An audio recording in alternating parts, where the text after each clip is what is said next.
আজকের খুতবার উদ্দেশ্য হচ্ছে আপনাদের সাথে সূরা হাদীদের একটি আয়াত শেয়ার করা। কিন্তু এই আয়াত থেকে কিছু শিক্ষা বলার আগে আমি প্রাসঙ্গিক কিছু কথা বলতে চাই। সূরা হাদীদের মাঝখানে আল্লাহ বিচার দিবসের একটি চিত্র তুলে ধরেছেন। বিচার দিবস এমন একটা বিষয় যা নিয়ে আল্লাহ কোরআনে বহু জায়গায় আলোচনা করেছেন।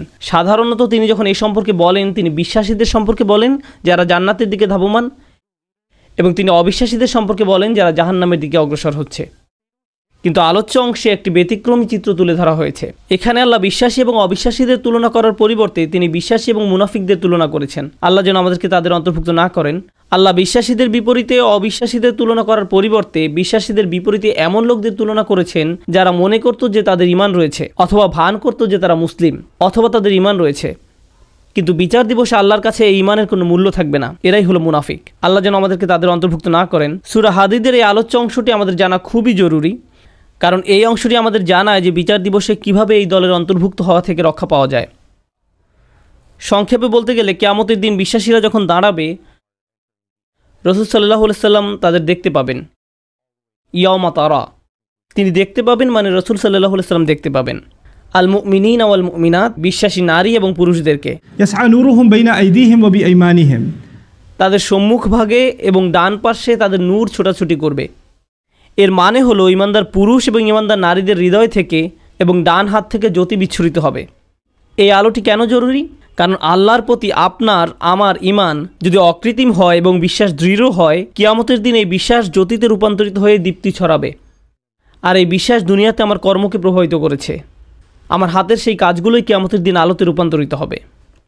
সেদিন আমাদের কাছে দুটো আলো থাকবে। শেষ বিচারের দিনটি হবে নিকষ কালো একটি দিন। আধারে ঢাকা বিস্তীর্ণ পথ পাড়ি দিয়ে আমাদেরকে জান্নাতে পৌঁছাতে হবে, এবং সুদীর্ঘ পথ পাড়ি দিতে সবার আলো প্রয়োজন হবে। কিছু কিছু ব্যক্তির আলো হবে অনেক প্রখর। রাসূলুল্লাহ সাল্লাল্লাহু আলাইহি সাল্লাম বলছেন তাদের আলো এত লম্বা হবে যে সেই আলো এক শহর থেকে আরেক শহর পর্যন্ত বিস্তৃত হবে। আবার কারো কারো আলো হবে অত্যন্ত অনুজ্জ্বল। সেই টিমটিমে আলোতে নিজের পা কোথায় ফেলছে কোনো মতে সেটুকুই শুধু দেখা যাবে। তাহলে মানুষ বিভিন্ন মাত্রায় আলো নিয়ে যখন জেগে উঠবে এবং জান্নাতের পথে যাত্রা শুরু করবে, তখন আল্লাহ তাআলার পক্ষ থেকে অভিনন্দন জানানো হবে, কারণ অন্তত তাদের নিজস্ব কিছু আলো রয়েছে। আর অনেকের তো কোনো আলোই নেই, তাই তাদের জান্নাতে যাওয়ার কোনো সুযোগ নেই। আল্লাহ বলবেন, বুশরাকুমুল ইয়াউম জান্নাতুন তাজরি মিন তাহতিহাল আনহার, আল্লাহ বলবেন আজ তোমাদের জন্য সুসংবাদ জান্নাতের, যার তলদেশ দিয়ে নদী প্রবাহিত। তোমাদের সামনেই এটা আছে, হাঁটতে থাকো, চলতে থাকো। পরবর্তী আয়াতে আল্লাহ অন্য একদল লোকের কথা বলেন যারা জেগে ওঠার পর গভীর বিস্ময় আবিষ্কার করবে পথ চলার জন্য তাদের নিজস্ব কোনো আলো নেই। চারপাশ গভীর অন্ধকার, বহু দূরে তারা দেখবে কিছু আলো। আপনারা দৃশ্যটা কল্পনা করতে পারেন, চারপাশ গভীর অন্ধকারচ্ছন্ন, আর বহু দূর থেকে তারা দেখবে কিছু মানুষ আলো নিয়ে এগিয়ে যাচ্ছে। তারা হয়তো মানুষ দেখতে পাবে না, শুধু আলোর বিচ্ছুরণ দেখা যায়। তখন তারা ভাববে আমাদেরকে দ্রুত তাদের কাছে পৌঁছতে হবে, কারণ আলোটা ধীরে ধীরে হারিয়ে যাচ্ছে। তো সেই মুনাফিকরা কিয়ামতের দিন এইরকম একটি তমসাচ্ছন্ন পরিস্থিতিতে জেগে উঠবে, আর তারা বিশ্বাসীদের আলো দেখে তাদের ধরার চেষ্টা করবে, কারণ তাদের নিজস্ব কোনো আলো থাকবে না। তারা জেগে উঠে গভীর বিস্ময় আবিষ্কার করবে তাদের সাহায্য করার মতো কিছুই নেই। ইয়াকুলুল মুনাফিকুনা ওয়াল মুনাফিকাত লিল্লাযিনা আমানু নযুরুনা নাকতাবিস মিন নূরিকুম, যেদিন মুনাফিক পুরুষ এবং মুনাফিক নারীরা মুমিনদেরকে বলবে তোমরা আমাদের জন্য অপেক্ষা করো, আমরাও কিছু আলো নিব তোমাদের জ্যোতি থেকে, আমরাও কিছু আলো নিব তোমাদের জ্যোতি থেকে।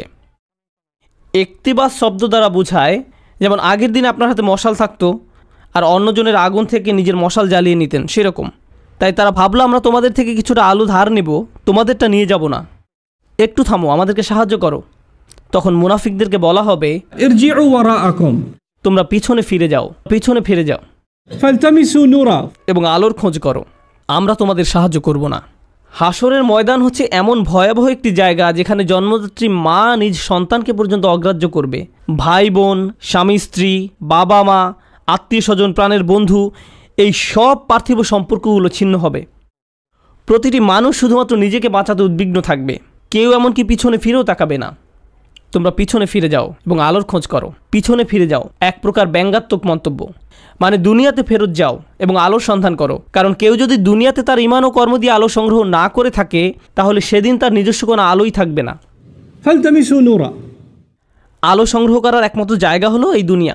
তারপরেও মুনাফিকরা মুসলমানদেরকে ধরার চেষ্টা করবে। এভাবে যখন তারা বিশ্বাসীদের নিকটবর্তী হবে, ফাদুরিবা বাইনাহুম বিসুরিন লাহু বাব, ঠিক এমন একটি মুহূর্তে দুই দলের মাঝে একটি বৃহৎ প্রকাণ্ড দেয়াল নেমে আসবে, যার একটি দরজা থাকবে। এই দরজা সম্পর্কে আমরা অন্য সময় আলোচনা করব। আল্লাহ বলেন অতঃপর উভয় দলের মাঝখানে খাড়া করা হবে একটা প্রাচীর, ফলে এখন তারা ধরার চেষ্টা করলেও পারবে না।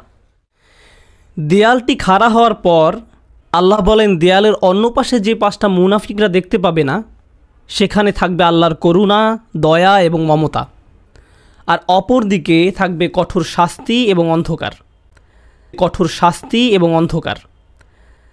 তাহলে এখন শুধু অন্ধকারই নয়, রয়েছে বিশাল এক দেয়াল, ফলে তাদের পালানোর আর কোনো জায়গা নেই। আর পেছনে দেখতে পাবে শাস্তি তাদেরকে আচ্ছন্ন করার জন্য এগিয়ে আসছে। তখন এই মুনাফিকরা, আল্লাহ আমাদের তাদের অন্তর্ভুক্ত না করুন, মুনাফিকরা মরিয়া হয়ে বলবে, ألم نكن معكم আমরা কি তোমাদের সাথে ছিলাম না?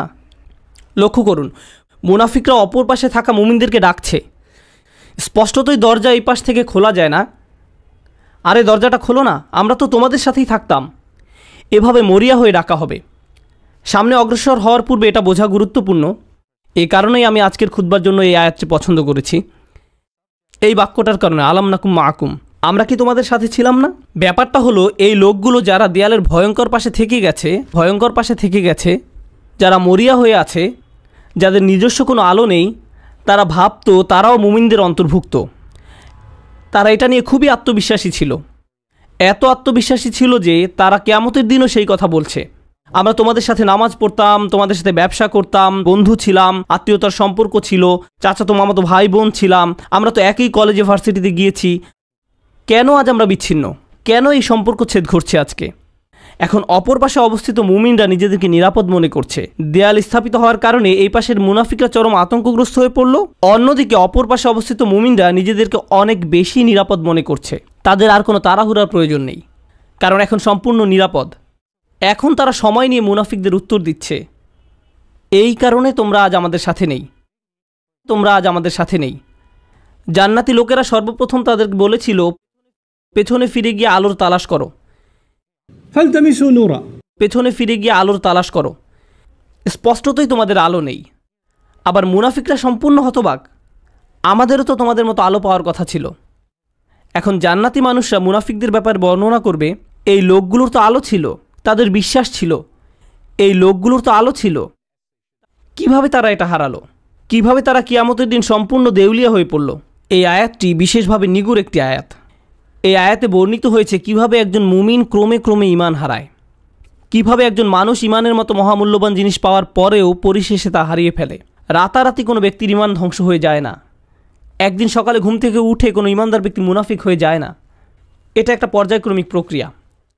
এই প্রক্রিয়াটি এই নিরন্তর বাণীতে প্রকাশিত হয়েছে, বালা, অবশ্যই তোমরা আমাদের সাথে ছিলে, ওয়ালাকিন্নাকুম ফাতানতুম আনফুসাকুম। আমি প্রথমে সহজ অনুবাদ বলছি, পরে ব্যাখ্যা করব। ওয়ালাকিন্নাকুম ফাতানতুম আনফুসাকুম। 1 নম্বর, তোমরা নিজেরাই নিজেদের বিপদগ্রস্ত করেছ। আরবিতে ফাতানা শব্দটির অর্থ হচ্ছে কোনো কিছুতে পরীক্ষাতে ফেলা। স্বর্ণ গলিয়ে তার খাদ ফেলে দিয়ে ধীরে ধীরে বিশুদ্ধ করার প্রক্রিয়াটিকেও ফাতানা বলা হয়। স্বর্ণ নিখাত করার প্রক্রিয়াটি কিন্তু সহজ নয়, বরং এটি একটি যন্ত্রণাদায়ক দহন প্রক্রিয়া। ফাতানতুম আনফুসাকুম এর অনেকগুলো ব্যাখ্যা আছে, তবে আজকের খুতবার জন্য একটা বিষয়কে হাইলাইট করব। তুমি নিজেকে বারংবার জেনে বুঝে এমন পরিস্থিতিতে ফেলেছ যেখানে তোমার ঈমান পদে পদে কঠিন পরীক্ষার সম্মুখীন হবে। এখানে জিনিসটা বোঝার চেষ্টা করুন, ঈমানের জন্য ক্ষতিকর হবে জেনেও আপনি বারবার নিজেকে এমন পরিবেশের সম্মুখীন করেছেন এবং নিজেকে বুঝিয়েছেন আমি এটা সামলে নিতে পারবো। আপনি নিজেকে এমন সব বন্ধু আত্মীয় স্বজন দিয়ে পরিবেষ্টিত করে রেখেছেন যারা খারাপ কাজ করে, খারাপ কথা বলে, অশ্লীল জিনিস দেখে, কিন্তু আপনি নিজেকে বুঝিয়েছেন আমি তাদের মতো না। আপনি বারবার ওই সব পরিবেশে যেতেন, আপনি এমন সব আড্ডায়, জায়গায়, পরিস্থিতিতে দিনের পর দিন, মাসের পর মাস, বছরের পর বছর মিশেছেন। আপনি নিজেকে প্রবোধ দিয়েছেন এইসব আমার উপরে কোনো প্রভাব ফেলবে না, সবাইকে প্রভাবিত করলেও আমাকে করবে না। এমনিতেই তারা ঈমান হারা হয়ে যায়নি। ঈমান ধ্বংসের প্রথম ধাপটি হচ্ছে অসৎসঙ্গ। তারা নিজেদেরকে সন্দেহজনক পরিস্থিতিতে ফেলে রাখত, আর তারা ভাবতো এতে তাদের উপর কোনো প্রভাবই ফেলবে না। আমি একটি হালকা উদাহরণ দিব, আশা করি পয়েন্টটা আপনারা বুঝতে পারবেন। বাসায় যখন অনেক তেল মশলা দিয়ে রান্না করেন, তখন সারা বাড়িতে সেই গন্ধে ভরে যায়। আপনি বাসার ভেতর থেকে সেই গন্ধ বুঝতে পারবেন না, কিন্তু যখন বাইরে থেকে একজন বাসায় প্রবেশ করে, বিশেষত কোনো আরব যদি আসে, সে ভাবে যে কোনো দূষিত পরিবেশে এসে পড়েছে। কয়েক ঘন্টা পার হওয়ার পর সে অভ্যস্ত হয়ে যায়, শুধু অক্সিজেন মনে হয়। ঠিক একইভাবে আপনি প্রথমে খারাপ কোনো পরিবেশে গমন করলে সাথে সাথে বুঝতে পারেন এটা ঠিক নয়, আমি খারাপ হয়ে যাব, আমার এখানে থাকা উচিত নয়। আপনার অন্তর অস্বস্তি অনুভব করে, কিন্তু আপনি যদি বারবার বারবার বারবার এই পরিবেশে যেতে থাকেন, তখন কি হবে? আপনি আর খারাপ বোধ করবেন না। কেউ যদি জীবনে প্রথমবার কোনো ধূমপায়ীর পাশে বসে, তখন সিগারেটের গন্ধে সে কাশতে থাকবে, চোখ দিয়ে পানি আসবে, ফ্রেশ বাতাসের জন্য ছটফট করবে এবং সে দ্রুত সেই জায়গা ছেড়ে চলে যেতে চাইবে। বছরখানেক পর এটাই তাদের অক্সিজেনে পরিণত হয়। সিগারেট ছাড়া তারা নিঃশ্বাসও নিতে পারে না। তাহলে প্রথম সমস্যা হলো আপনি নিজেকে অসৎ পরিবেশে ফেলে রাখেন। ফাতানতুম আনফুসাকুম। দ্বিতীয় সমস্যাটি কী ছিল? দ্বিতীয় সমস্যাটি ছিল ওয়াতারাব্বাস্তুম। তোমরা প্রতীক্ষা করেছো, দীর্ঘসূত্রিতা করেছো। এখানে দীর্ঘসূত্রিতা বলতে কি বোঝানো হচ্ছে? আপনি বুঝতে পেরেছিলেন যে এটা খারাপ, আপনার নিজের বিবেকের মাধ্যমে আপনি বুঝতে পেরেছিলেন যে আমার নিজেকে পরিবর্তন করা উচিত, কিন্তু নিজেকে বুঝিয়েছেন ইনশাআল্লাহ আমি খুব দ্রুত নিজেকে পরিবর্তন করব। আমি জানি নিজেকে পাল্টাতে হবে, আমি জানি এটা খারাপ, শুধু এই সপ্তাহ পরেই আমি সম্পূর্ণ ভিন্ন মানুষে পরিণত হব। বেশি না, আর একটা সেমিস্টার 2 মাস ওই বকে যাওয়া বন্ধুদের সাথে থাকবো, তারপর আমি অন্য কোর্স নিব। এখন ওদেরকে রাগানো ঠিক হবে না। আমি জানি এটা খারাপ, শুধু এই 1 মাস আমি এসব করব। আর এই 1 সপ্তাহ, এই আর 1টা বা 2টা পার্টি, 1টা 2টা ড্রিঙ্কস, এভাবে আপনি নিজেকে বলতে থাকেন। আর সামান্য একটু এই 9-10 মাস পরেই তো রমজানে সব ছেড়ে দিব, পুরাই চেঞ্জ হয়ে যাব। আমার প্ল্যান আছে হজে যাওয়ার। হজ থেকে আসার পর দেখবেন আমি কেমন ভালো মানুষে পরিণত হই। এভাবে আপনি নিজেকে বলতে থাকেন আর সামান্য একটু, কিন্তু সে পর্যন্ত আমার জন্য দোয়া করতে থাকুন। ওয়াতারাব্বাস্তুম। এই মুহূর্ত থেকে নিজেকে পরিবর্তন করতে চান না। আপনি নিজেকে শুধু খারাপ পরিবেশে ফেলেই রাখছেন না, এখনও নিজেকে পরিবর্তনের জন্য কোনো পদক্ষেপ নিতেও প্রস্তুত নন। মনে হচ্ছে আপনার কাছ থেকে অনেক বেশি কিছু চাওয়া হচ্ছে। যেভাবে আছেন সেভাবেই থাকতে চান, আরও কিছু খারাপ উপভোগ করতে চান। এটাই ওয়াতারাব্বাস্তুম। আপনি ধারণা করে আছেন, আপনার প্রথম ধারণা ছিল আমি খারাপ পরিবেশে থাকলেও এটা আমার উপর কোনো প্রভাব ফেলতে পারবে না।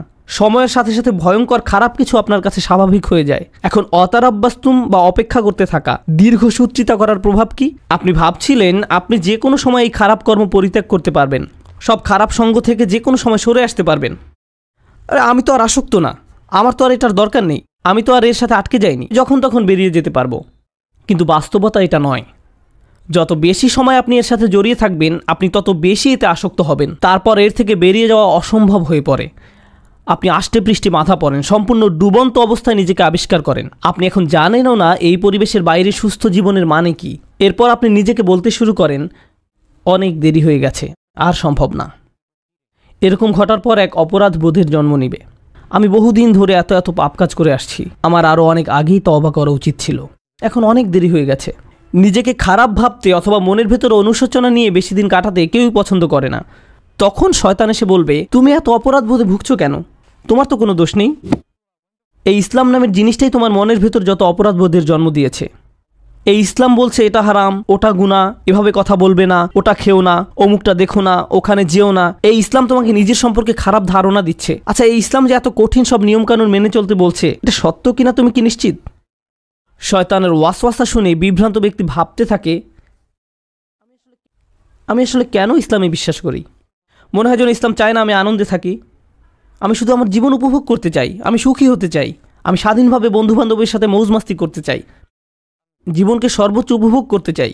আমি তো এমনিতেই কোরআনের সত্যতা সম্পর্কে নিশ্চিত নই। আল্লাহ বলে কেউ আছে কিনা এই ব্যাপারেও আমার সন্দেহ আছে। এই কোরআন হাদিস কতটা নির্ভরযোগ্য? আমাদের আশেপাশে এরকম বিভ্রান্ত অবস্থায় অনেক আবদুল্লাহ, জয়নব, আলী, ফাতিমা, আব্দুল করিম, আহমদ, রুকাইয়া তরুণীরা আমরা দেখতে পাই। তারা খুব নির্ভীকভাবে বলে ইসলাম নিয়ে আমার মনে অনেক সন্দেহ আছে। আর এই মানুষগুলো এমন নয় যে তাদের দর্শন শাস্ত্রে পিএইচডি রয়েছে বা ইসলামের ইতিহাসে ব্যাপক জ্ঞান রয়েছে, কিংবা এসব বিষয়ে বহুদিনের অধ্যয়নের ফলে তাদের মনে ধীরে ধীরে সংশয়ের জন্ম নিয়েছে। আসল ব্যাপার তা নয়। এরা নিজেদের জন্য জেনে বুঝে খারাপ সঙ্গ এবং অসৎ পরিবেশ বেছে নিয়েছিল। আমি এমন শত শত মানুষের সাথে কথা বলেছি, তারা আক্ষরিক অর্থে এই আয়াতের ভিতরে জীবনযাপন করছে। তোমরা নিজেরাই নিজেদেরকে বিপদগ্রস্ত করেছো, প্রতীক্ষা করেছো, সন্দেহ পোষণ করেছো এবং অলিক আশার পেছনে বিভ্রান্ত হয়েছো। অবশেষে আল্লাহর আদেশ এসে পৌঁছেছে। তারপর এক সময় তারা ধর্ম নিয়ে সন্দেহ পোষণ করতে থাকে, কিন্তু তাদের এই সন্দেহের সাথে যুক্তি বা বুদ্ধির কোনো সম্পর্ক নেই। ওয়ারতাবতুম, সন্দেহ পোষণ করেছে। জানেন সন্দেহ কি করে? সন্দেহ প্রথমে তাদের ইসলামের গণ্ডি থেকে বের করে দিবে। তারা এভাবে নিজেকে সান্ত্বনা দিবে, এটা তো আসলে পুরোপুরি সত্য না, সুতরাং এটা না মানার কারণে আমার খারাপ অনুভব করার দরকার নেই। যখন তাদের মনে সন্দেহ দানা বাঁধতে থাকে, এবং সময়ের সাথে সাথে সেই দানা দেয়ালে পরিণত হয়, তখন তারা এই দেয়ালের আড়ালে নিজেকে লুকাবে এবং নানা প্রকারের অনৈতিক কাজের বৈধতা দেবে। একবার যখন তারা এই পর্যায়ে এসে উপনীত হবে, তখন দুটো জিনিস তাদের কাছ থেকে তুলে নেওয়া হবে। জান্নাতের আকাঙ্ক্ষা কেড়ে নেওয়া হবে, আল্লাহর সন্তুষ্টি লাভের আকাঙ্ক্ষা কেড়ে নেওয়া হবে, অন্তরে সেই বিশেষ নূর ধারণ, স্পৃহা, এইসব কিছু চাওয়ার বাসনা হারাবে। তাদের এই দুনিয়াতেই সেটা নেই। যে লোক আল্লাহর নিকট থেকে সেই সফলতা পেতে চায়, আল্লাহ তাদেরকে এই দুনিয়াতেই তা দিবেন, কিন্তু সেই আকাঙ্ক্ষা তো এখন আর অবশিষ্ট নেই। তাদের এই সম্পর্কে সন্দেহ রয়েছে। 2 নাম্বার, জাহান্নামের ভয় হারাবে। এই দুইটা জিনিস তারা হারাবে, আল্লাহর সন্তুষ্টি লাভের প্রত্যাশা এবং জাহান্নামের আতঙ্ক। এই ব্যক্তির কাছে এখন কিয়ামত বা বিচার দিবসের কোনো মূল্য নেই। কেউ তার সামনে জান্নাত জাহান্নাম শেষ বিচারের কথা বললে এটা তার কাছে তামাশা মনে হয়, এবং এমনকি এইসব নিয়ে হাসি ঠাট্টা করবে। যখন কারো অন্তর থেকে আখিরাতের প্রাপ্তির আশা হারিয়ে যায় এবং জাহান্নামের শাস্তির ভয় মন থেকে দূর হয়ে যায়, তখন কি হয় জানেন? তখন তার কাছে শুধু একটা জিনিসই গুরুত্ব পায়, দুনিয়া। মনে প্রাণে পুরোপুরি দুনিয়ামুখী হয়ে যায়।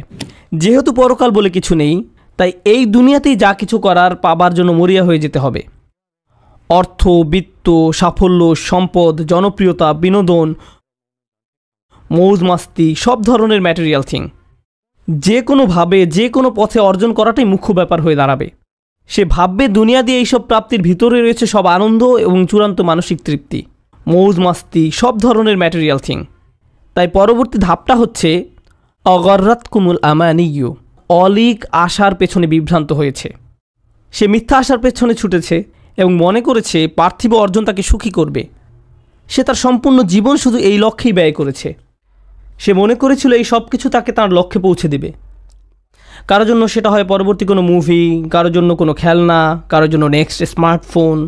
যেমন কোনো স্টার ওয়ার মুভি বের হলে টিকিটের লাইনে হজের ভিসার লাইনের চেয়েও লম্বা লাইন হয়, কারণ তাকে এখনই এটা দেখতে হবে, এখনই এটা দেখতে হবে। যদি এখন না দেখা হয় জীবন তো তাহলে পুরাই ব্যর্থ। এখনই এটা দেখতে হবে। যদি মুক্তি পাওয়ার রাতে না দেখা হয় জীবনের তো তাহলে কোনো মূল্যই থাকে না। তাই এখনই দেখতে হবে। এরপর সে ভেবেছিল এই মুভি দেখলে তা হয়তো তাকে এক ধরনের মানসিক পরিপূর্ণতা দিবে, যা সে কোথাও পায়নি। হল থেকে বের হয়ে এসে চোখ বড় বড় করে বলে, এটা দারুণ ছিল। পরক্ষণে আবার বিষণ্ণ হয়ে যাবে। নিজেকে প্রশ্ন করবে, এখন কি করব? আবার দেখব মুভিটা? এটা দারুণ ছিল। প্রথমবারের মতো অতটা ভালো না লাগলেও মোটামুটি ভালো লাগবে, কারণ যে জিনিসটা তাদের প্রকৃত শান্তি দেওয়ার কথা, আল্লাহর সন্তুষ্টির অন্বেষণ, সেটা তো আর জীবনের লক্ষ্য নয়। সেই ইচ্ছাটাও আর অবশিষ্ট নেই। অগররাতকুমুল আমানিয়্যু হাত্তা জাআ আমরুল্লাহ, অবশেষে আল্লাহর আদেশ এসে পৌঁছেছে। বিশ্বাসীদের মতে এটাই ছিল তার জীবন। মুমিনরা বলবে এটাই তার জীবন, যারা তাদের ঈমান হারিয়ে ফেলেছিল, যেটা শুরু হয়েছিল আপাত দৃষ্টিতে একটা ছোট পদক্ষেপ থেকে, অসৎসঙ্গ, এবং সেখান থেকে এটা একটা অটোমেটিক ডাউনওয়ার্ড স্পাইরাল সিঁড়ি, শুধুই নিচের দিকে নেমে যাওয়া। তারপর তার মনে সন্দেহ দানা বাঁধতে শুরু করে। এরপর সে তার গোটা জীবন শুধু কামনা বাসনা চরিতার্থ করে এবং দুনিয়াবী অর্জনের পিছনে ব্যয় করে। অগররকুম বিল্লাহিল গরুর। তারপর আল্লাহ বলেন চূড়ান্ত প্রতারক। এখানে গরুর শব্দটি মুবালাগা। চূড়ান্ত প্রতারক যে সফলভাবে তোমাদের প্রতারিত করে। সেদিন ঈমানদাররা দেয়ালের অপর পাশের মুনাফিকদের এটাই বলবে। এটা একটা ভয়ানক দৃশ্য যা কোরআনে বর্ণিত হয়েছে। দেয়ালের এক পাশে দাঁড়িয়ে মুনাফিকরা ভাবছে কেন আমাদের অপর পাশে যেতে দেয়া হচ্ছে না, কেন তারা দেয়ালের ওই পারে আটকে গেছে। তখন দেয়ালের অপর পাশ থেকে বিশ্বাসী সাথীরা ধাপে ধাপে ধাপে বর্ণনা করবে কেন তারা দেয়ালের ওই পারে আটকে গেছে। আর কোরআনের এই বর্ণনাটি আপনার আমার জন্য আল্লাহর পক্ষ থেকে একটা উপহার। এটা একটা উপহার যে কিয়ামতের দিবসে সেই ভয়াবহ চিত্রটি এখানে তুলে ধরা হয়েছে। আমার এখন জানাই উত্তম, কারণ সেদিন আমি এই পরিস্থিতিতে পড়তে চাই না। তখন জেনে দিশেহারা, আতঙ্কিত, আশাহত হয়ে পড়তে চাই না। কেন আমি আল্লাহ প্রদত্ত ঈমান হারিয়ে ফেললাম। আপনারা যারা এখানে বসে আছেন, সকল ঈমানদারের অন্তরে আল্লাহ আলো দিয়েছেন। আল্লাহ আমাদের এটা দিয়েছেন। এখন প্রশ্ন হচ্ছে আমরা এই নূরকে অন্তরে ধারণ করতে পারছি কিনা। আমাদের নিজেদের দিকে তাকিয়ে দেখতে হবে আমরা কোথায় আছি। কেউ কেউ হয়তো অসৎসঙ্গের ফিতনার সাথে জড়িয়ে আছি। হতে পারে আপনি মাত্র প্রথম ধাপে আছেন আর ভাবছেন যাক না আরও কিছুদিন। হয়তো এটা এমনও হতে পারে আপনি এখন শেষ ধাপে আছেন। তাই শুধু দুনিয়াবী জিনিসের মাঝেই আপনি চূড়ান্ত সাফল্য এবং মানসিক প্রশান্তি খুঁজে বেড়ান। এই আলো ছাড়া আমাদের যা কিছু অর্জন অথবা উপার্জন, শেষ বিচারের দিনে এই সব কিছু হবে মূল্যহীন। শেষ বিচারের দিনে এই সব কিছু হবে মূল্যহীন। তাই এই অনুচ্ছেদে আল্লাহ তাআলা এটাকে প্রথমে আলো হিসাবে বর্ণনা করেছেন। বিচার দিবসে এই আলোরই একমাত্র মূল্য থাকবে। তাই এই অনুচ্ছেদের প্রথমে আল্লাহ তাআলা এটাকে আলো হিসাবে বর্ণনা করেছেন। বিচার দিবসে এই আলোরই একমাত্র মূল্য থাকবে। কুরআনের আরেকটি সূরায় যেমন বলা হয়েছে ইল্লামান আতাল্লাহা বিকলবিন সালিম, যে সুস্থ অন্তর নিয়ে তার রবের কাছে আসবে, যে অন্তর তাদের সম্মুখে আলোর দ্যুতি ছড়াবে। এই দুনিয়াতে আপনার আমার আর বাকি যা কিছু আছে সবই অর্থহীন। শেষ বিচারের দিনে আল্লাহর সামনে এর সবই গুরুত্বহীন। কিছু দিনের জন্য আমরা এইসব উপভোগ করতে পারি, কিন্তু যদি এর ফাঁদে আটকে যাই এবং আমাদের অন্তরের সব জায়গা দখল করে নেয়, অন্তরে আর কোনো জায়গা বাকি থাকবে না। আর তাই এর পরের আয়াতে আল্লাহ তাআলা বলছেন ফালিয়াউমা লা ইউখাযু মিনকুম ফিদিয়াতুন ওয়ালা মিনাল্লাযীনা কাফারু মাওয়াকুমুন নার হিয়া মাওলাকুম ওয়া বিইসাল মাসির। আজকে তোমাদের কাছ থেকে কোনো মুক্তিপণ, কোনো ক্ষতিপূরণ গ্রহণ করা হবে না। কোনো কিছু বন্ধক দেওয়ার চেষ্টা করো না। আজকে ওই দরজাগুলোতে তোমাদের প্রবেশাধিকার নিষিদ্ধ। কোনো ধরনের জরিমানা বা মুক্তিপণ দিয়ে দরজাগুলোর ওই পাশে যাওয়ার কোনো সুযোগ নেই, তোমাদের থেকে নয়, কাফেরদের থেকেও নয়। এই আয়াতের ভীতিকর দিক হলো লা ইউখাযু মিনকুম ফিদিয়াতুন ওয়ালা মিনাল্লাযীনা কাফারু। আজকে তোমাদের এবং কাফেরদের একই পরিণতি। আপনি এবং কাফেররা আজ একই দলে পড়ে গেছেন। আমি তোমাদের নিকট থেকে কোনো মুক্তিপণ গ্রহণ করব না, কাফেরদের থেকেও নয়। তোমাদের সবার আবাসস্থল জাহান্নাম। কতই না নিকৃষ্ট এই প্রত্যাবর্তন স্থল। শেষ বিচারের দিবসের এই পূর্ণ চিত্রটি তুলে ধরার পর আল্লাহ সুবহানাহু ওয়া তাআলা এভাবে উপসংহার টানেন। আমিও এই আয়াত দিয়ে আজকের আলোচনা সমাপ্তি টানব এবং নিজেদের বারবার মনে করিয়ে দিব যে সেই নিম্নমুখী পথটি অনুসরণ করা যাবে না, এবং আমাদের অন্তরে যেটুকু ক্ষুদ্র আলো এখনও পর্যন্ত বর্তমান আছে তা কিভাবে দিন দিন আরও শক্তিশালী করব। আল্লাহ নিজেই বলেন আলাম ইয়ানিল্লাযীনা আমানু আন তাখশা কুলুবুহুম লিযিকরিল্লাহ, অর্থাৎ যারা মুমিন তাদের জন্য কি আল্লাহর স্মরণে এবং যে সত্য অবতীর্ণ হয়েছে তার কারণে হৃদয় বিগলিত হওয়ার সময় আসেনি। সত্যিকার অর্থে আল্লাহকে স্মরণ করলে অন্তর নরম হবে। আপনার অন্তর যত বেশি আল্লাহকে স্মরণ করবে, কারণ আল্লাহ নূরুস সামাওয়াতি ওয়াল আরদ, আল্লাহ নবমণ্ডল এবং ভূমণ্ডলের নূর। আল্লাহকে আমরা যত বেশি স্মরণ করব তত বেশি আমাদের অন্তরে নূর ধারণ করতে পারবো। তাই তিনি বলছেন আল্লাহকে স্মরণ করো। এরপর তিনি বলেন কিভাবে তুমি আল্লাহকে স্মরণ করবে। আরবিতে এটাকে আতফে বায়ান বলা হয়। ওমা নাযালা মিনাল হক, যে সত্য অবতীর্ণ হয়েছে তার কারণে হৃদয় বিগলিত হওয়া উচিত। ওহির কারণে, কোরআনের কারণে। কোরআন নিয়ে গভীর চিন্তা করুন, কোরআনের মাধ্যমে আল্লাহকে স্মরণ করুন। যখন কোরআনের আয়াত তেলাওয়াত করবেন তখন কান্নাকাটি করুন। আল্লাহ যে উপহারটি আপনাকে দান করেছেন আপনার জীবনে তার অর্থ কী তা নিয়ে চিন্তা করুন। কোরআনেই শুধু আল্লাহকে জ্যোতি হিসাবে উল্লেখ করা হয়নি, কোরআনকেও জ্যোতি হিসাবে উল্লেখ করা হয়েছে। ফাআমিনু বিল্লাহি ওয়া রাসূলিহি ওয়া নূরিল্লাযী আনজালনা। কোরআনে শুধু আল্লাহকে জ্যোতি হিসাবে উল্লেখ করা হয়নি, কোরআনকেও জ্যোতি হিসাবে উল্লেখ করা হয়েছে। সরাসরি কোরআনকে নূর বা জ্যোতি বলা হয়েছে। অতএব তোমরা আল্লাহ, তার রসুল এবং অবতীর্ণ নূরের প্রতি বিশ্বাস স্থাপন করো। আপনার নিজের ব্যক্তিগত উন্নতির জন্য কোরআনের সাথে যে সময় ব্যয় করেন, যখন আমরা বসে কোরআন পড়ব, গভীরভাবে ভাবব যে আমাদের প্রভু আমাদের কি বলছেন, তাহলে এই অনুশীলন আমাদের হৃদয়কে আলোকিত করে তুলবে। আর আমাদের জীবনে এই আলোর চেয়ে দামি কোনো সম্পদের অস্তিত্ব নেই। আমরা এখন এর মূল্য বুঝতে পারছি না, কিন্তু সেদিন এর মূল্য বোঝা যাবে যেদিন আমাদের চারপাশ গহীন অন্ধকারে নিমজ্জিত থাকবে। আমাদের বক্ষ এবং ডান হাত থেকে নির্গত আলো ছাড়া আর কোনো আলো থাকবে না, কোনো আলো থাকবে না। ولا يكونوا كالذين أوتوا الكتاب من قبل فطال عليهم الأمد فقست قلوبهم وكثير منهم فاسقون। তারা তাদের মতো যেন না হয় যাদেরকে পূর্বে কিতাব দেয়া হয়েছিল, তাদের উপর সুদীর্ঘকাল অতিক্রান্ত হয়েছে, তাদের অন্তঃকরণ কঠিন হয়ে গেছে। তাদের নিকট কিতাব ছিল কিন্তু তারা এর কোনো মূল্য দেয়নি। এটা সম্ভব যে কোনো জাতির নিকট আল্লাহর কিতাব থাকতে পারে। আমাদের পূর্বে বিভিন্ন জাতির নিকট কিতাব ছিল, তাওরাত ছিল, ইনজিল ছিল, তাদের নিকট অনেক কিতাব ছিল, তারা সেটা থেকে কোনো উপকার গ্রহণ করেনি। লাম ইয়ান্তাফিউ মিনহা, তারা ওই বইগুলো থেকে কোনো উপকার নেয়নি। ওই কিতাবগুলো দিয়ে তাদের অন্তর আলোকিত করার কোনো চেষ্টা করেনি।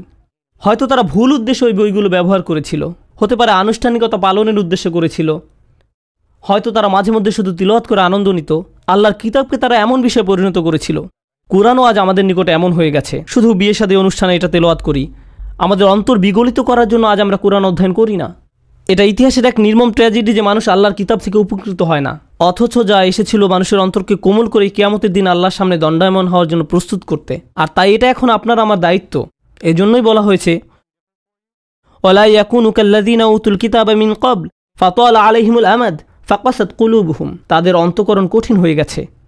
যখন তাদের অন্তর কঠিন হয়ে পড়ে তখন সেখানে কোনো আলো ঢুকতে পারে না। কিয়ামতের দিন সে অন্তর আপনার কোনো উপকার করবে না। ওয়া কাসীরুম মিনহুম ফাসিকুন, তাদের অধিকাংশই পাপাচারী। আল্লাহ আজ্জা ওয়া জাল্লা এই কয়েকটি আয়াতে একজন বিশ্বাসীর জীবনের অন্যতম গুরুত্বপূর্ণ একটি চিত্র তুলে ধরেছেন। আজকে আমি আপনি যে ঈমান ধারণ করি সেটা ধ্রুব নয়। আমাদের অন্তরে যে ঈমানের জ্যোতি দেওয়া হয়েছে সেটা আজীবন থাকবে এমন কোনো গ্যারান্টি নেই। আজকে আমার ঈমান আছে বলেই আমি নিরাপদ, সেটা ভাবার কোনো অবকাশ নেই। কেউ আমাদের মুসলিম মনে করে সালাম দেয় আর আমরাও জবাবে ওয়ালাইকুম আসসালাম বলি, ফলে আমরা মনে করি যে আমরা সবাই মুসলিম, আমাদের সবার অন্তরে আলো আছে। কিন্তু এই আয়াতগুলোর মতে কিছু মানুষ কিয়ামতের দিন জেগে উঠে হতচকিত হয়ে পড়বে, কিছু মানুষ কিয়ামতের দিন জেগে উঠে অবাক হয়ে যাবে। সে বলবে, আমি মনে করেছিলাম আমি তোমাদের সাথে, কিন্তু সে তার সাথে নয়। তাই ভালো হয় আমরা যদি এখনই বুঝতে পারি এটা স্বয়ংক্রিয় নয়, এটার গ্যারান্টি নেই। আপনাকে ব্যক্তিগতভাবে এর জন্য প্রচেষ্টা চালাতে হবে, আমাকে ব্যক্তিগতভাবে এর জন্য প্রচেষ্টা চালাতে হবে। বিচার দিবসে আপনার ঈমান যেমন আপনাকে সাহায্য করবে না, তেমনি আমার ঈমানও আপনাকে সাহায্য করবে না। আমরা সবাই নিজ নিজ চিন্তায় অস্থির থাকবো, নিজেদের আলোর জন্য চিন্তা করব। ইরজিউ ওয়ারাআকুম ফালতামিসু নূরা, তোমরা পিছনে ফিরে যাও এবং আলোর খোঁজ করো। এখন আমরা একে অন্যের সাহায্য করতে পারি, এখন আমরা একে অন্যের ঈমান শক্তিশালী করার ক্ষেত্রে ভূমিকা রাখতে পারি, কিন্তু সেদিন আল্লাহর সাহায্য ছাড়া আর কোনো সাহায্য থাকবে না। আল্লাহ আজ্জা ওয়া জাল্লা আমাদেরকে তাদের অন্তর্ভুক্ত করুন যারা তাদের আলো সংরক্ষণ করবে। আল্লাহ আজ্জা ওয়া জাল্লা আমাদেরকে তাদের অন্তর্ভুক্ত করুন যারা দেয়ালের ক্ষতিকর পাশে থাকবে না। আল্লাহ আজ্জা ওয়া জাল্লা আমাদের নিজেদের এবং আমাদের প্রিয় মানুষদের মুনাফিকি থেকে রক্ষা করুন। আল্লাহ আমাদের অন্তরকে কঠিন হওয়া থেকে রক্ষা করুন। আল্লাহর স্মরণে এবং কোরআনের বাণীতে অন্তরকে আর্দ্র, নমনীয় এবং জ্যোতির্ময় করে দিন। বারাকাল্লাহু লি ওয়া লাকুম। আসসালামু আলাইকুম ওয়া রাহমাতুল্লাহ।